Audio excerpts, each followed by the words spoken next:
On the night of my 15th wedding anniversary, I expected a quiet dinner and maybe a small surprise. Instead, my husband placed divorce papers in front of me while my own sister stood beside him with a calm smile on her face. In that moment, the two people I trusted the most showed me that everything I believed about my life was a lie. The bakery empire I had spent years building with my own hands was already slipping away from me. Stick with me while I share my story, and if it touches you, don't forget to support our channel by hitting that subscribe button, dropping a like, and sharing it with the people you care about. My name is Maribel Lawson, and for 15 years, I truly believed I had a beautiful life. I was married to a man named Trenton Hale, someone I thought was my partner in everything. Together, we ran a successful bakery business called Golden Crust. It had grown into a well-known name in our city. People lined up every morning for our pastries, cakes, and fresh bread. Seeing customers smile after tasting something we created always filled me with pride. About 2 years before that terrible anniversary night, my younger sister Dahlia Knox moved back to our city. She had gone through a difficult time in another state after losing her job and ending a long relationship. When she called me asking for help, I didn't hesitate for a second. She was my sister. I loved her, and I wanted to help her start over. I offered her a position at Golden Crust. At first, she helped with small tasks like organizing schedules and dealing with suppliers. She was smart and confident, and I was proud to see her slowly finding her place in the business. Trenton also seemed impressed with her ideas. He often said Dahlia had a sharp mind for business expansion. Soon she became more involved in the company.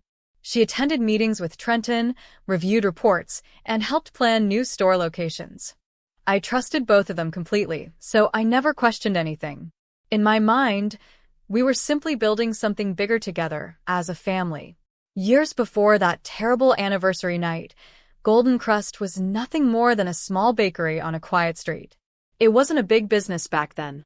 It was just a dream I decided to chase with courage and a lot of hard work. I still remember the first morning I opened the doors. The smell of fresh bread filled the tiny shop, and my hands were shaking because I didn't know if anyone would even come in. Every recipe I used came from my grandmother's old notebook. She had taught me how to bake when I was a teenager, and those recipes were full of love, patience, and tradition. In the beginning, I did almost everything alone. I woke up at 4 in the morning to start baking. By sunrise, trays of pastries, cinnamon rolls, and warm bread were ready. I worked behind the counter, cleaned the kitchen, and managed orders all in the same day. It was exhausting, but every small success felt like a victory. When I married Trenton Hale, he offered to help with the business side of things. Numbers, taxes, and financial planning were never my strongest skills, so I was grateful for his support. While I focused on baking and creating new desserts, Trenton handled paperwork, budgeting, and negotiations with suppliers. Slowly, the bakery started growing. At first, we had only a few regular customers from the neighborhood. But word spread about our pastries. People started traveling from other parts of the city just to try our cakes and fresh croissants. Soon we had to hire a few employees to keep up with the demand.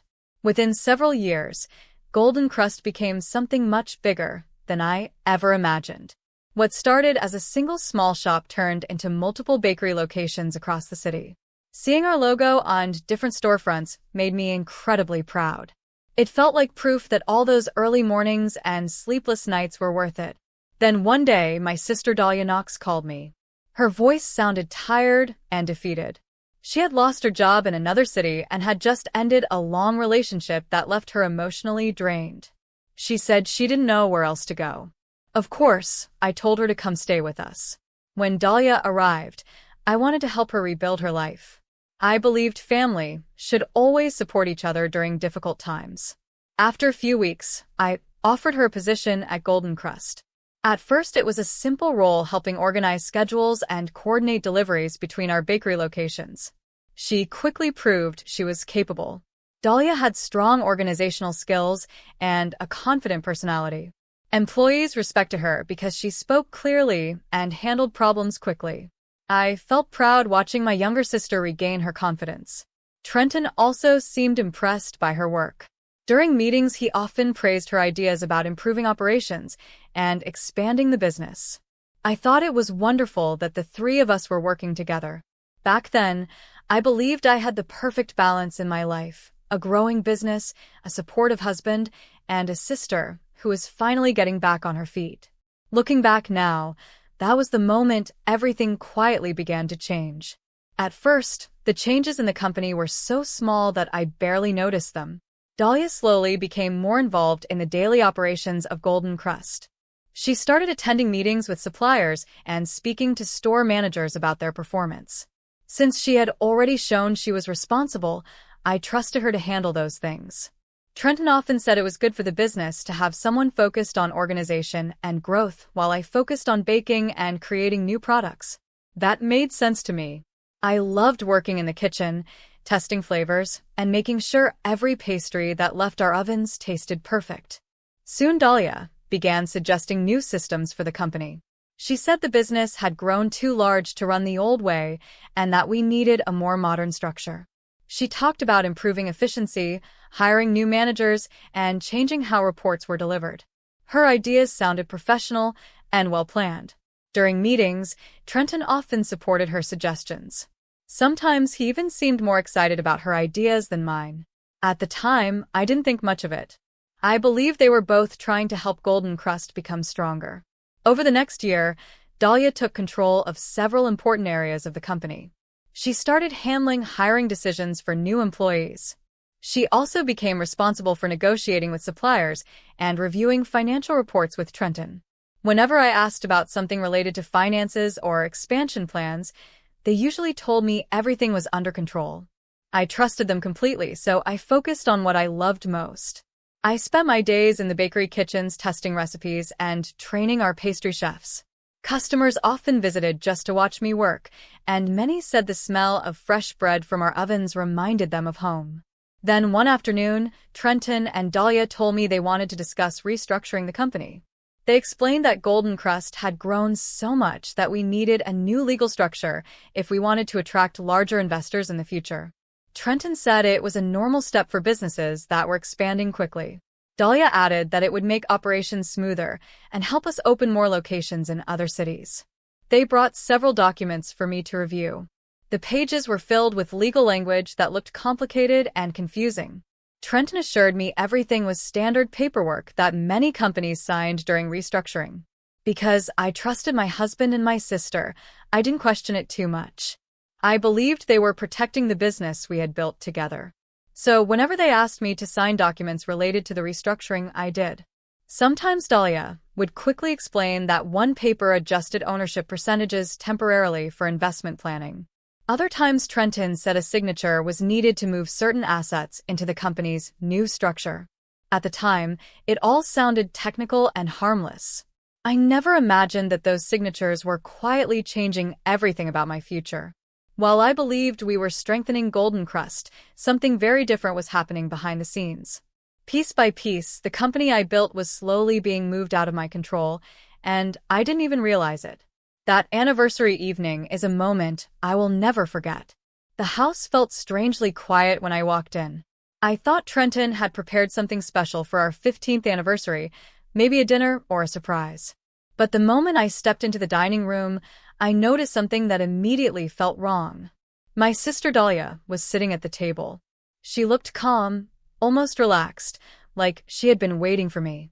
A thin smile rested on her face, but there was something cold about it that made my stomach tighten. I looked at Trenton, expecting him to explain why she was there on a night that was supposed to be about us. Instead, he simply pulled out a chair and told me to sit down. There was a thick folder lying on the table. Trenton slid it toward me with a slow, careful motion. His face showed no emotion at all. That alone scared me, because he had never looked at me like that before. "Maribel, you need to read these," he said quietly. My hands felt slightly shaky as I opened the folder. The first page immediately made my heart drop. At the top of the paper were words I never thought I would see connected to my marriage. Divorce petition. For a moment, I couldn't speak. My mind struggled to understand what I was looking at. 15 years of marriage, thousands of memories, and suddenly it was all reduced to a few cold legal pages sitting on a table. I looked up at Trenton, expecting some explanation, maybe an argument, maybe even anger. But his expression remained calm. Then Dahlia leaned forward slightly and spoke before I could say anything. Her voice sounded steady, almost casual, as if she were discussing a simple business matter. She explained that the divorce was only part of what they needed to discuss. According to her, there were also some important updates about Golden Crust. I felt my chest tighten as she continued speaking. She calmly explained that over the past year the company structure had changed. The documents I had signed during the restructuring process had transferred the majority ownership of Golden Crust, not to outside investors, to them. Trenton and Dahlia now controlled most of the company. For a few seconds, I thought I had misunderstood. My mind searched desperately for some other explanation. But the next set of papers in the folder showed everything clearly. Ownership percentages, corporate authority, and management control had all shifted away from me. I felt like the ground had disappeared beneath my feet. The bakery I had started from nothing, the business I had built with years of sleepless mornings and endless work, was no longer mine. And the two people who had helped take it away were sitting right in front of me. In that moment, my marriage ended, my sister betrayed me, and the empire I had built with my own hands slipped out of my control in a single night. I didn't argue with them that night. I didn't scream or throw anything the way someone might expect after such a betrayal. The truth was, I felt too shocked to react. My mind was numb, like everything around me had suddenly become distant and unreal. After a few quiet minutes, I simply closed the folder and stood up from the table. Neither Trenton nor Dahlia tried to stop me. They just watched as I walked toward the bedroom to pack a small suitcase. The house that once felt like home suddenly felt cold and unfamiliar. 15 years of memories were inside those walls, but at that moment they meant nothing. I packed a few clothes, my personal documents, and the one thing I cared about most, my grandmother's old recipe journals. Those notebooks had been with me since the very beginning of my baking journey. Every important recipe I had ever created was written inside them. When I walked back into the living room with my suitcase, Trenton was standing near the door. Dahlia remained seated at the table, looking strangely calm. "Where will you go?" Trenton asked. His voice didn't sound concerned. It sounded more like curiosity. "I'll figure it out," I replied quietly. And then I left. For the first few weeks, I stayed in a small rented apartment across town. It was nothing like the home I had lived in before. The place was simple, quiet, and mostly empty except for a small kitchen and a narrow bed. At night, I often sat by the window trying to understand what had happened.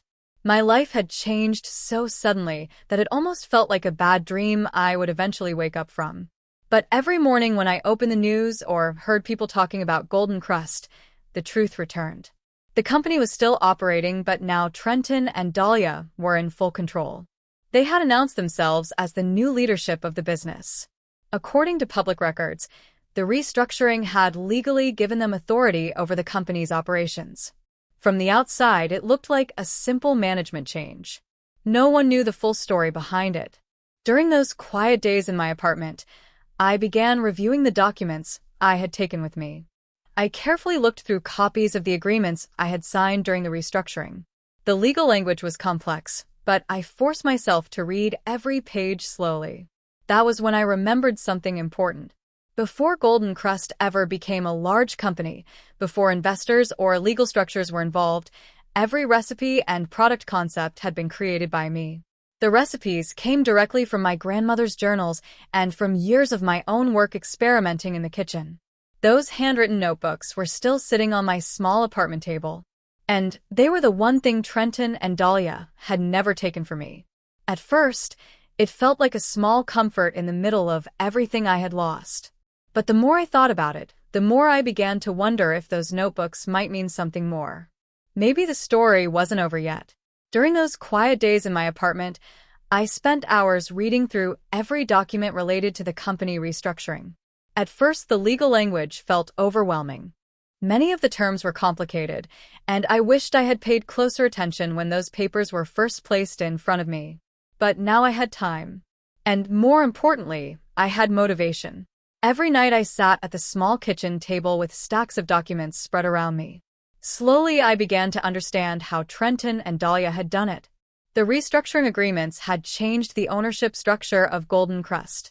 By signing those papers, I had unknowingly allowed them to gain majority control of the company. Legally, they now owned the brand, the store locations, and most of the business operations. Realizing that truth hurt deeply, but something else started to catch my attention.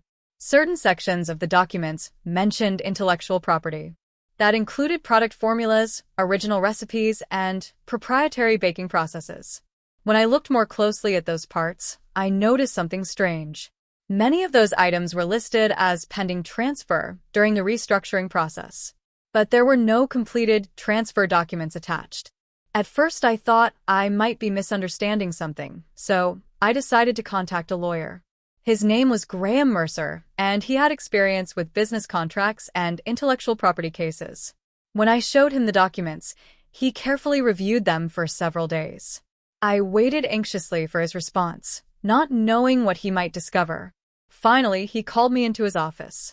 Graham explained that Trenton and Dahlia had successfully taken control of the company itself. The corporate structure clearly gave them authority over Golden Crust's management and profits. But they had made an important mistake. The restructuring paperwork never properly transferred the intellectual property connected to the bakery's original recipes. Those recipes were still legally connected to their creator. And that creator was me. My grandmother's recipe journals, along with my own documented versions of the pastries, cakes, and breads, were clear evidence of original ownership. Because those recipes had never been legally transferred into the company's intellectual property system, they technically still belonged to me. That meant something incredibly important. Golden Crust could own the bakery locations and the brand name, but the very products that made customers love the bakery were still legally mine. For the first time since the betrayal, I felt a small spark of hope. Graham explained that this situation gave me options. I could challenge their use of certain recipes, or I could create something new using the same foundations that had built Golden Crust in the first place. As I sat there listening to him, an idea slowly began forming in my mind. Maybe I didn't need to fight to get my old business back. Maybe I could build something even better. Something that belonged completely to me this time. And if I did it right, the same recipes they had tried to take from me could become the very reason their success would start to crumble. After my meeting with Graham Mercer, I went back to my small apartment and sat quietly for a long time. For weeks I had been thinking only about what I had lost. But now, for the first time, I started thinking about what I could build again. The truth was simple. Golden Crust might still belong to Trenton and Dahlia, but the heart of that bakery had always been my recipes. Without those flavors, it was just another chain of bakeries. That thought gave me the courage to start over. Instead of fighting them in court right away, I decided to focus my energy on something new. I wanted to prove to myself that the success of Golden Crust had never come from them. It had come from my work, my recipes, and the passion I poured into every pastry. Using the small savings I still had, I rented a modest shop on the other side of the city. It wasn't large or fancy. The walls needed paint, the kitchen equipment was old, and the front counter was simple. But when I walked inside, I felt something I hadn't felt in months. Hope. I named the new bakery Hearth and Honey. The name reminded me of warmth, comfort, and the kind of baking my grandmother had taught me. I wanted the place to feel personal and welcoming, just like my first bakery had been years ago. For several weeks, I worked quietly, preparing everything for the opening. I cleaned the kitchen, repaired old equipment, and tested recipes late into the night. The familiar smell of butter, sugar, and fresh bread slowly filled the small building. It felt like I was rediscovering a part of myself that had been buried under the pain of betrayal. When Hearth and Honey finally opened its doors, the first day was quiet. Only a few customers walked in, curious about the new bakery in the neighborhood. I greeted each one warmly and served them pastries fresh from the oven. Something interesting happened during those first few days. Some customers paused after tasting the food. Their expressions showed a moment of recognition, like they were trying to remember something familiar. One woman looked at me and said softly, "This tastes a lot like the pastries from Golden Crust years ago." I smiled but didn't say much. Word slowly began spreading through the city. People started hearing that the original baker behind many of Golden Crust's most loved pastries had opened a new shop. More customers began visiting Hearth and Honey each week. Some came out of curiosity, while others came because they remembered the flavors they once loved. Meanwhile, Golden Crust continued operating under Trenton and Dahlia's control. Their stores were still open across the city, but something had quietly begun to change. The customers who cared most about quality were slowly finding their way back to me. And neither Trenton nor Dahlia had any idea that the real competition for their empire had already begun. As the weeks passed, something interesting started happening across the city. More and more customers began visiting Hearth and Honey. At first it was only a small crowd each morning, but soon the line outside the bakery started growing longer. Many of the customers who came in told me the same thing. They said the pastries reminded them of how Golden Crust used to taste years ago. Some even said they had stopped going to Golden Crust recently because the quality didn't feel the same anymore. I listened quietly and continued baking. Every morning I arrived before sunrise to prepare fresh bread, croissants, cinnamon rolls, and fruit pies. The kitchen was small, but it felt alive with the same energy I remembered from the early days of my first bakery. Employees I hired quickly noticed how much customers loved the food. The atmosphere inside Hearth and Honey felt warm and welcoming. People often stayed longer than expected, enjoying coffee and talking with friends. Meanwhile, news about Golden Crust started reaching me from customers and suppliers. Many people said the pastries there tasted slightly different now. Some recipes had been changed or simplified. Others seemed rushed, like the care that once went into them was missing. Trenton and Dahlia still had their bakery chain, but without the original recipes and techniques, something important had been lost. A few of my old suppliers eventually contacted me as well. These were people I had worked with for years while building Golden Crust. They trusted me because I always treated them fairly and valued quality ingredients. When they learned I had opened a new bakery, several of them offered to work with me again. Soon I was receiving the same high-quality butter, flour, and fruit that had once helped make Golden Crust famous. At the same time, my lawyer Graham Mercer continued reviewing the legal situation surrounding the recipes. After carefully studying everything, he told me it was time to take the next step. Since the intellectual property rights for several of Golden Crust's most popular products still legally belonged to me, the company was not allowed to sell those items without permission. That meant pastries like the honey almond croissant, the cinnamon caramel rolls, and several signature cakes were technically my creations. Graham prepared a formal legal notice and sent it to Golden Crust's headquarters. The document explained clearly that those recipes were my intellectual property. If the company continued selling them, they would be violating my rights as the creator. The notice demanded that Golden Crust immediately stop selling those products. When the letter arrived at their office, Trenton and Dahlia finally realized something they had never expected. They may have taken control of the company, but the very recipes that made their bakery successful had never belonged to them. And without those recipes, their empire was about to face a serious problem. The impact of that legal notice appeared faster than I expected. Within a few weeks, several popular items quietly disappeared from Golden Crust's menu. Customers who had visited the bakery for years began noticing the change immediately. Many people asked employees why their favorite pastries were no longer available. Some workers didn't know what to say, while others simply explained that the recipes were being updated. But regular customers could tell something was wrong. Those pastries had been the heart of Golden Crust. Without them, the bakery felt incomplete. Investors who had supported the company also started paying attention.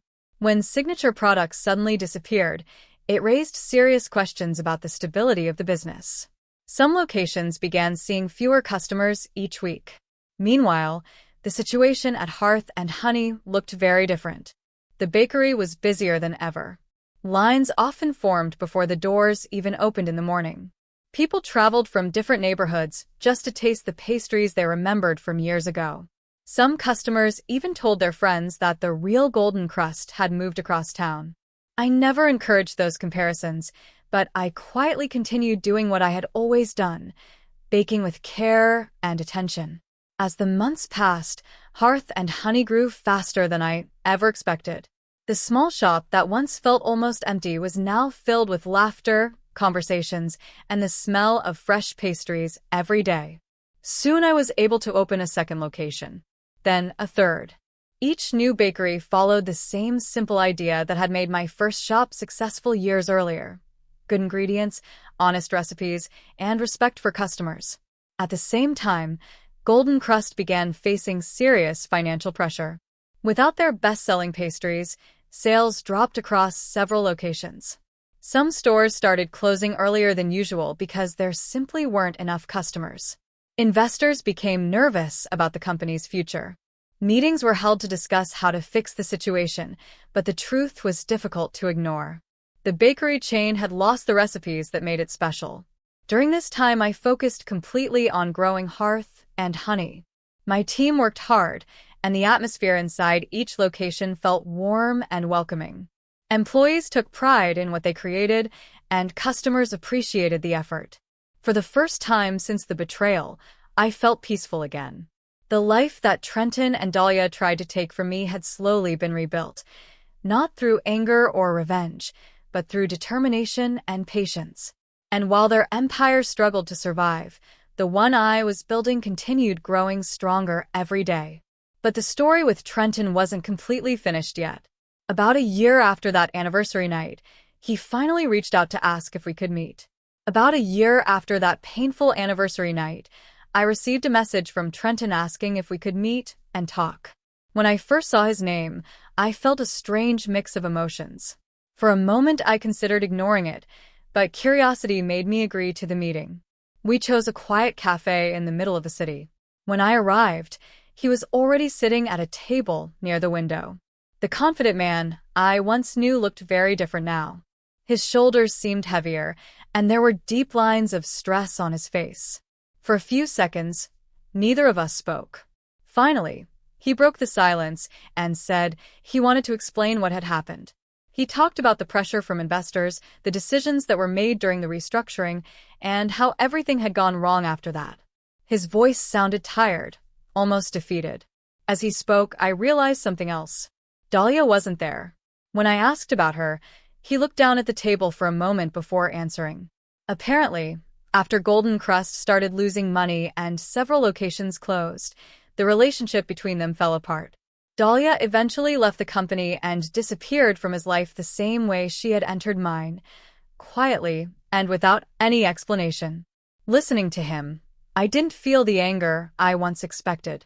Instead, I felt something closer to distance. The person sitting across from me no longer held any control over my life. He asked if there was any way we could fix things, maybe work together again in the future. I calmly shook my head. Too much had happened for that. I stood up from the table and thanked him for meeting me. Before leaving, I told him something simple but honest. The betrayal he and Dahlia planned had taken away my marriage and the company I once loved. But it had also taught me something important. Everything they stole from me had been built with my own hands, and because of that, I had been able to build it again. Today, Hearth and Honey continues to grow, filled with customers who appreciate the care and passion behind every recipe. The business belongs entirely to me, and every success reminds me how far I've come since that terrible night. As I walked out of the cafe, I didn't look back, because the greatest revenge wasn't destroying the people who betrayed me. The greatest revenge was proving that the empire they thought they had stolen was something I could create again, stronger than ever. That anniversary evening started like any normal day. The house was quiet, and I thought Trenton had planned something special for us. Instead, when I walked into the dining room, I saw Dahlia sitting there too. That felt strange, but before I could ask why she was there, Trenton calmly placed a folder on the table. "Maribel, you need to sign these," he said. When I opened the folder, my hands started shaking. Inside were divorce papers. Before I could even process that shock, Dahlia spoke in a cold voice I had never heard from her before. She explained that the company structure had already changed months ago. Because of documents I had signed during business restructuring, Trenton and Dahlia now controlled most of Golden Crust. In just a few minutes, my marriage ended, my sister betrayed me, and the company I built was no longer mine.